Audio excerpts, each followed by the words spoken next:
5:30 kickoff on Saturday. Brentford take on Tottenham Hotspur at the Gtech Community Stadium. Now, Brentford have only won one of their 10 Premier League games against Spurs, drawing 4 and losing 5. Their joint lowest win percentage against any side, 10% level with Arsenal. And Tottenham Hotspur have lost their opening game in just one of their last 10 Premier League seasons, winning 6 and drawing 3. Losing 1-0 at home against Everton in the 2020-2021 season. Now, Gareth, what have you made of Brentford during pre-season? A lot of people are talking about the result, them beating Frankfurt 7-0 at the weekend. Of course, Spurs beat Hoffenheim 3-0, drew 2-2 the next day with a completely different side. Tottenham Hotspur have spent over £200 million in this transfer window so far, but there has been a lot of outgoings as well. We do expect more. We hope that there will be a lot more, particularly in the final third, a goal scorer and a winger or two. How do you think this game will go? And where do you think that these teams could possibly will finish come the end of the season? Well, in terms of how the game will go, I hope it's better than this game last season. I think this is potentially the worst ever Premier League game I've ever watched last year. This Brentford and Spurs match at the Gtech. I think it was around Christmas time. I think it was 0-0, and I can't remember either keeper really making a save. It was dreadful. It was a terrible game. Vicario wasted time. Thomas Frank walked over to the away end. And so a bit of the point. And got booed. And most of the game, the Spurs fans were singing about every single player you can imagine. Even Soldado got a mention that evening. It was a terrible, terrible game. It can't be that bad. Surely not. So I think in that respect, it'll be better than last year. Of course, we all want a result.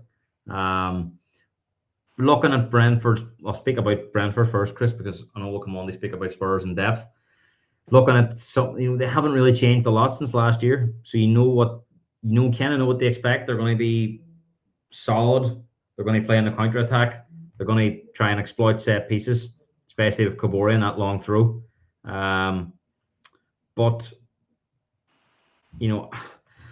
even with players missing and we haven't got our business done, I think we've got potentially better players and got to be confident we can get something. But you're looking at Callum Wilson's come on. He hasn't really had the heights of possibly his Newcastle time or his Bournemouth time, but he's been a bit of a thorn in our side. He scored goals against us in the past, Wilson. So I'm hoping he doesn't really play. Sangiari's coming from Lens. He's probably their biggest signing they did. But they haven't lost anyone, Chris. We think about Brentford, they've lost big players in the past before, and you think about the upheaval they had last year with the manager and players leaving, including Mbumo and stuff. They haven't had that this summer. So it'll be interesting to see if they're, if they can kick on. But I think they're an our team, somewhere to Sunderland. They probably overachieved last year, and you could see them coming back down a peg because of that. Don't think there'll be any relegation trouble, but I'd be surprised if they're in a European spot. Spurs. Can I just ask you, Jordan Henderson, a big miss for them? It will be a big miss for his leadership, but in terms of our players they've lost and over the years, you would imagine the effect wouldn't be as big. Maybe around the dressing room and stuff, but in terms of their actual quality, I don't think it weakens them significantly. Mm-hmm. We had this first game a few years ago with Vange. It's funny how these things have a way of coming back around again. And that was a 2-2 draw. And we played quite well in that game. So I think that was the start of that brilliant Ange period. We tend to do okay at Brentford. I can't remember us losing at the Gtech before. I think we've had a fair few draws, Chris, there. I don't remember us ever losing a game there. And Postecoglou took charge of his first Spurs game in the Premier League. A 2-2 draw. Yeah. Let me just read you some of these stats out. 30% of Tottenham's Premier League wins last season came under Roberto De Zerbi, 3 out of 10. Despite the Italian only taking charge of 18% of our games, 7 out of 38. Following his appointment ahead of match day 32, only Brighton, 8.7, allowed fewer passes per defensive action in the top flight than Spurs, which was 9.4. And let's talk about new £100 million signing Sandro Tonali. New Tottenham Hotspur signing Sandro Tonali, one possession overall, 147 times, and in the middle third, 87 more times than any Spurs or Newcastle player in the Premier League last season. He also averaged 16.8 forward passes and 3.3 progressive passes per 90 minutes, more than any Spurs midfielder in the top flight last term. Gareth, this is a huge upgrade with Sandro Tonali, and I've said many times, particularly during my time in New Zealand and in Australia, watching De Zerbi at work with this squad, with these players, he is improving the players week by week. You can see it, and bringing in someone like Sandro Tonali is going to make that Tottenham Hotspur midfield look very, very different. Yeah, and especially if you pair him up with Fernandes, I think you've got a real strong spine in that middle. Yep. I don't know. I'm quite confident going into this game, Chris. I think we're going to get a result here. There's nothing wrong with that. You say it like there's something wrong with having the confidence. There's nothing wrong. I just think that De Zerbi will have it drummed into the players that starting this season strong and fast is going to be important. And I think he will sense as well that there could be an opportunity over the first few weeks of the season to pick up and gain points on the rest of the teams. So I think the likes of Man City, Liverpool, they will get better as the season goes on. But you could see them potentially having slower starts. So Spurs can get themselves in the position where they're 9 or 10 points ahead of them after the first 7 or 8 games. And then it gives you a big cushion at some point in the season. So, and look, if you don't want to look at it now, but the finish we have to the season is quite difficult. So you want to try and really, over these sort of 30 games, build up a bit of a cushion, because in those last few games you could potentially drop some points, whether that be for a Champions League spot or potentially maybe some more. But no, I do think we've got a good record here. I think Brentford will be very much playing on the counter-attack, and if we can lock up from set pieces, I think we're going to win this game. Gareth, ahead of this game, De Zerbi has been talking to TNT, and he said the ultimate goal at the football club is to take Tottenham to the top of the Premier League. Now, you've said that you think that Spurs, or hope that Spurs can finish 5th in a Champions League spot. What do you hope happens in the next 13 days of this transfer window to really help De Zerbi?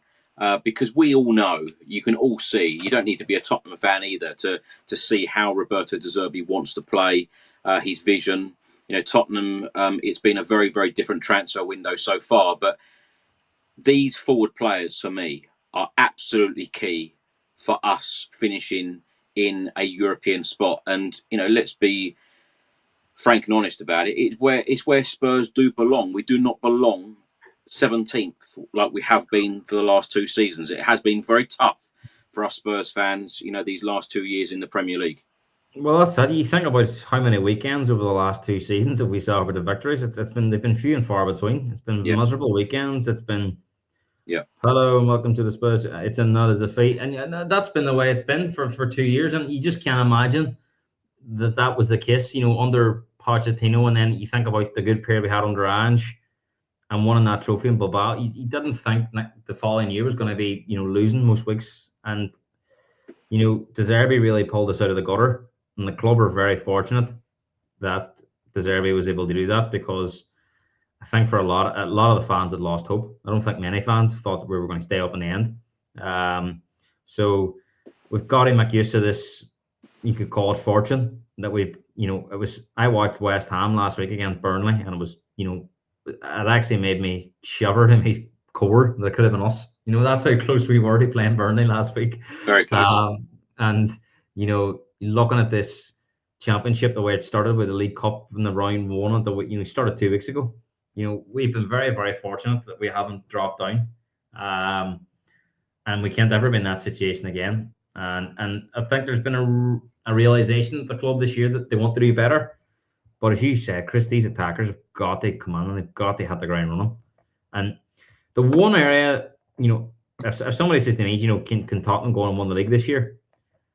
I think if we could sign players like Tonali and Fernandes in the front three, there's no reason why we couldn't challenge. But the issue for me is I don't think the players coming in that area are going to be as strong as the players that have come in that area in midfield.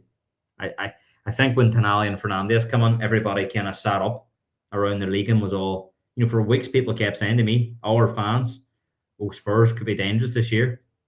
But slowly but surely that those sayings have kind of dried up because they've looked at our forward options, and now when you hear Savinho and Cody Gakpo being linked, nobody really gets worried about that because they don't really view them as top players. So I think for Spurs, they really have a special season. At least one of those three forward signings have got to be making all our clubs worry. And the kind of signing, like everybody in the Premier League wanted Tonali. Everybody in the Premier League would have had Fernandes. I don't think a lot of the Premier League would have Cody Gakpo or Savinho. So we've got to go out and sign a real top player that nearly every club would want. And I think that can be a difference maker. I think there's one obvious player out there for me at the minute, and we spoke about it. It will divide opinion, but Marcus Rashford could be that player. He is the type of player that could take Tottenham from potentially Champions League qualification to competing at the top end of the league because he's Premier League proven. He's a goal scorer and he strikes fear in the opposition. And when he gets on a run of form, Chris, it can be very, very difficult to stop. So, we can all discuss about lack of options, but there is one definite concrete option that we know is available in this market. Gareth, before we give our score predictions for this game, Brentford against Spurs, predicted 11. What's your predicted 11 for Tottenham Hotspur on Saturday evening? Kansky in goal, Archie Gray at right back, and I've heard could be captain actually for this game. That's something that's going around. It'll be interesting to see who gets the armband for this game. Of course, the club still have to announce who's going to be replacing Romero long term, but Madison's not expected to start. Of course, Van de Ven has wore the armband, but we're hearing it could potentially be Archie Gray. I think Van de Ven could potentially not be playing as well. So some decisions to make for the manager. Archie Gray at right back. Pedro Porro, of course, not available, I don't think. Just back from the World Cup. Van Hecke and Senesi at centre back. I'm going to go.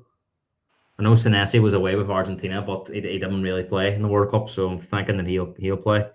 Yeah. Left back, Andy Robertson. He could potentially be another player that could be wearing the armband, but I've heard it could potentially be Archie Gray. Midfield's going to be interesting. Tonali's definitely going to play. Fernandes is not totally convinced on his fitness, but I think we've got to try and find a way to get him on there. I'd like to see Tonali and Fernandes first game. And then I suppose the other big calls, who plays, does he go with Tonali further forward or Fernandes further forward and bring in Bentancur? But I think he's going to play Conor Gallagher in that role further forward. So I think it could potentially be Fernandes, Tonali, and Conor Gallagher. Oh, and this is where it gets a bit depressing. I think. Can we just stop there? The front three. Well, before you come on to the front three, James Maddison posted a picture on Instagram earlier of him smiling, and it says, "All smiles, ready for game week 1." And as you know, Gareth, there has been a lot of rumours in the past couple of weeks that James Maddison is going to be announced as Tottenham's captain for the 26-27 campaign. So, and he started against Hoffenheim. He started a game for the first time in over a year. Could he start this game? I'll be surprised just because I've been trying to find the patterns in pre-season, and one of the patterns I've seen is definitely Gallagher playing in that role. Because I think there was a general realization that Maddison wouldn't be fit for the start of the season. He may well be. I would expect him to be on the bench and maybe come on and have an impact, but I think it's more than likely going to be Conor Gallagher. Front three, I think Mikey Moore has to play after his goals in pre-season. I think in terms of who else can we really play on that right-hand side, I think Tell's better off the left. Kudos, not fit. I think we're out of options, really. And I don't see a world in which Savinho or any player sign now before Friday at 12 o'clock. So, and at that, they wouldn't even have had a training session. So I would be surprised if it wasn't Mikey Moore on the right, Matisse Tell on the left, and I think Richarlison through the middle. I think that's probably by default. I don't really see many other options there, Chris, to be honest, and what can play. And that would be the one worry against this Brentford team, is if we were to fall behind, other than Madison, where's the game changers on the bench to try and change this? Who can you bring on up front? They try and score. I think it's very important that we get the first goal in this game. And I actually do think it's going to be a scrappy enough affair. I don't envisage too many goals across the weekend in the Premier League. I think it could be very much low-scoring games. So I think scoring the first goal here is going to be key. Go on then. What's your score prediction? I'm going to go for a 2-1 Tottenham win. Yeah, I'm going to go 1-0 Spurs. Okay, brilliant.